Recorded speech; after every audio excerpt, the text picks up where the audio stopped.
അത് ശരി. റിമി ചേച്ചിക്ക് ഒന്നും പറയാൻ പറ്റാത്ത അല്ല എനിക്ക് ഞാൻ നിന്നെ അല്ലെങ്കിലും ഞാൻ പറയട്ടെ ഇതൊന്നും ഞാൻ മനസ്സിൽ വെറുത്തിട്ടില്ല. എടാ ചക്കര എനിക്ക് നിന്നോടൊരു ദേഷ്യമില്ല മനസ്സിൽ വെക്കാനും പറ്റില്ല ഞാൻ കരഞ്ഞു കൊറേ കരഞ്ഞു അത് പോട്ടെ അതൊക്കെ വിട് ഇത് കേട്ടോടനെ റിമി ചേച്ചി ഇവിടെ എഴുന്നേറ്റ് പോയിട്ട് അപ്പുറത്ത് പോയി കരയായിരുന്നു. അല്ല നീ ഞാൻ പറഞ്ഞില്ലേ റിമിയും വേണ്ട കുമിയും വേണ്ടെന്ന്. നീ പറഞ്ഞോ നീ അങ്ങനെ പറഞ്ഞോ അല്ല പറഞ്ഞോടാ നീ അങ്ങനെ പറഞ്ഞു ഞാൻ പറഞ്ഞില്ല. പിന്നെ പിന്നെ അവൻ എന്നാ പിന്നെ എന്തിനു സോറി റിമി ചേച്ചി? നിങ്ങൾ തമ്മിൽ വഴക്കുണ്ടാക്കി പറഞ്ഞോടാ വില്ലേല് വെച്ചല്ല. പിന്നെ ഇവിടെ ഇവിടെന്നാണ് പറഞ്ഞത്. റിമിയും വേണ്ട ഒരു കുമിയും വേണ്ട. അവൻ പറഞ്ഞതിൽ ആകെയുള്ള ഒരു മിസ്റ്റേക്ക് വില്ലേല് വെച്ചല്ല ഇത് എനിക്ക് സംഭവിച്ചത് ഇവിടെ മനസ്സിലായി വെച്ച്. എന്നെ സംഭവം ഇവിടെ പറയട്ടെ. രണ്ടുപേരും കൂടെ വഴക്കിട്ടു. വഴക്കിട്ടപ്പം ഇപ്പം പറഞ്ഞു എനിക്ക് എന്റെ റിമി മോളാണ് എന്റെ. അപ്പം ഇപ്പം വിട്ടുകൊടുത്ത എനിക്ക് റിമി വേണ്ട കുമിയും വേണ്ട എന്ന് പറഞ്ഞു. അവനത് അങ്ങനെയായിരിക്കും പറഞ്ഞത് അവതരിപ്പിച്ചു. അങ്ങനെയാണോ? അങ്ങനെ ഇതെങ്ങനെ ഈ സംഭവം ഒന്ന് പറഞ്ഞേ, ഈ കഥയൊന്ന് പറഞ്ഞേ. എനിക്കൊന്ന് അറിയാനാ സംഭവം അതറിയില്ല. അല്ലെങ്കിൽ ഇപ്പൊ അണ്ണനെ വിളിക്കാം, അവൻ വന്ന് എല്ലാം പറയും, പിന്നെ പ്രശ്നമാവും ആ കൂടെ. എന്നാ വിളിക്ക്. കാര്യമേ ഉള്ളൂ, സമയം കളയാനില്ല. എന്താണ് സംഭവിച്ചതെന്ന് കൃത്യമായിട്ട് പറയുക. ഇവന് താര ഒരു ലവ് ലെറ്റർ എഴുതി. അത് ശരി. അതെന്നോട് ചാക്കിച്ചാട്ടനാ പറഞ്ഞത്. എന്നിട്ട് അത് ഇവൻ കീറിക്കളഞ്ഞു. കീറിക്കളഞ്ഞു. ഓക്കെ. താരയോട് വെറുപ്പായിരുന്നു. എന്നിട്ട് ഞാനും ചാക്കിച്ചാട്ടനും പറഞ്ഞു നിനക്ക് റിമിമോളെ വെച്ചേർട്ടെന്നാൽ റിമിമോളെ തരട്ടെ. അന്നേരം പറഞ്ഞ് എനിക്ക് റിമീനിയും വേണ്ട ഒരു കുമീനിയും താരേനെയും വേണ്ട. ഓ ഇതിന്റെ സംഭവം നടന്ന ഇതാണ്, വേറൊന്നുമല്ല. ഒരു ലവ് ലെറ്റർ കൊടുത്തു. ഇവൻ കീറി കളഞ്ഞു. അവള് വാങ്ങിയില്ല. അപ്പൊ വാങ്ങിയില്ല. ആ ഒരു ദേഷ്യവും ഇതെല്ലാം കൂടെ വെച്ചപ്പോഴത്തേക്ക് ആരെയും വേണ്ട, ജീവിതത്തിൽ വേണ്ട എന്നൊരു തീരുമാനം എടുത്ത വഴിക്ക് അറിയാതെ ഇങ്ങനെ പറഞ്ഞു പോയതാണ്. പേരും കൂടെ അങ്ങ് കയറി വന്നു. അല്ലെങ്കിലും അങ്ങനെ പറഞ്ഞല്ലേ? സ്നേഹിച്ചോര് വേദനിപ്പിക്കുന്നത് ആദ്യമായിട്ടല്ല. ഓ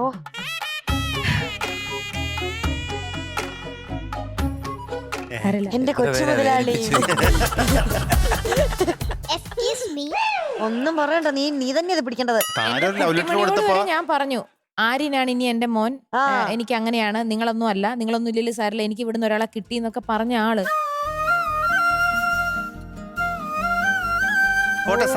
എനിക്ക് പ്രശ്നമില്ല അണ്ണ, ഇത് എനിക്ക് മനസ്സിലായത് എല്ലാം മനസ്സിലായി. ഒന്ന് ഇവിടെ വരെ വന്നിട്ട് പോ.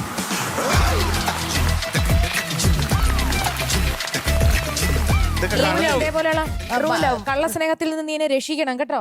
കപട സ്നേഹത്തിൽ നീ എന്നെ രക്ഷിക്കണം കേട്ടോ. സാരമില്ല. അയ്യോ ഇത് കണ്ടോ? ഇതൊന്നും കാണുന്നില്ല ആരും കൂട്ടാ. അത് കണ്ടിട്ട് എന്ത് കാര്യം? കൂടെ ഉണ്ടാവണം എന്റെ. ഇത് കണ്ടിട്ട് എന്ത് കാര്യം? ഉണ്ടാവോ? എനിക്ക് വാച്ചൊക്കെ മേടിച്ചു തന്നിട്ട് ഞാൻ എന്തും തരും നിനക്ക്. എന്റെ ഫോട്ടോ കളയി കളഞ്ഞ ഇല്ലല്ലോ. അത് മാറ്റി വെച്ചേച്ചി. 3 പേര് ഒരു ഫോട്ടോ എടുത്തിട്ടുണ്ട്. ഞാനൊരു ഫോട്ടോ എടുത്തിരുന്നു. അങ്ങനെ വേണ്ട. ഇവിടെ അസൂയ നോക്കിയേ, കാരണം 3 പേരും കൂടെ ഇരിക്കുന്ന ഒരു ഫോട്ടോ. ഇല്ല, ഞാൻ അതിനകത്തില്ല. വഴക്കുണ്ടാക്കല്ലേ ഞങ്ങളെ. ഇതത് ബാക്ക് ഇടണോ? ഇത്തവണത്തേക്ക് ക്ഷമിച്ചേക്ക് ശ്രീകുടി. ഇത്തവണത്തേക്ക് പോട്ടെ. അങ്ങനെ വേണ്ട. റിമി കൊറേ ദിവസമായിട്ട് പറയാണ്. കാരണം വേറൊന്നുമല്ല, എന്റെ ഫോട്ടോ ഇട്ട് എന്ന്. ഇനി നിങ്ങളുടെ ഫോട്ടോ ഇട്.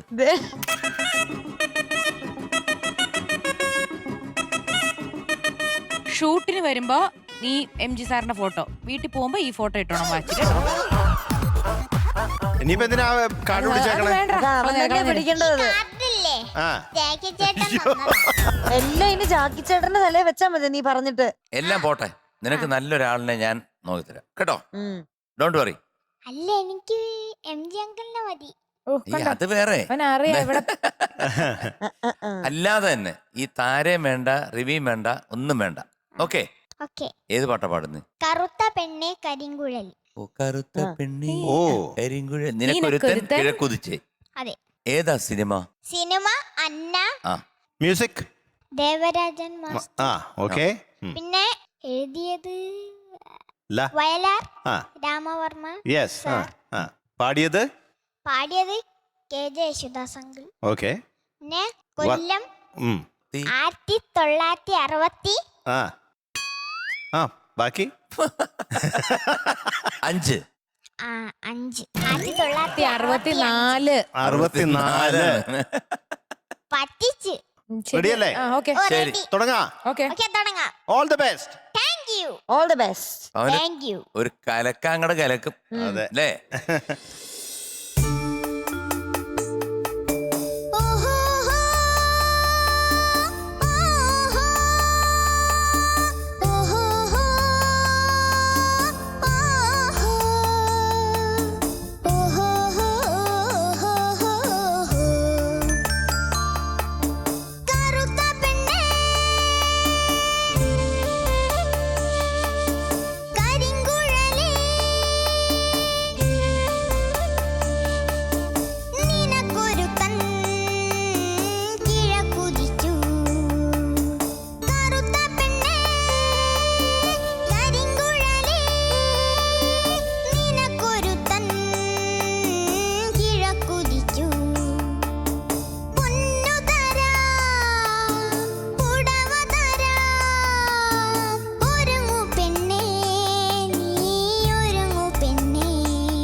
ആഹാ, സൂപ്പർ സൂപ്പർ കലക്കിട. കാലക്കി.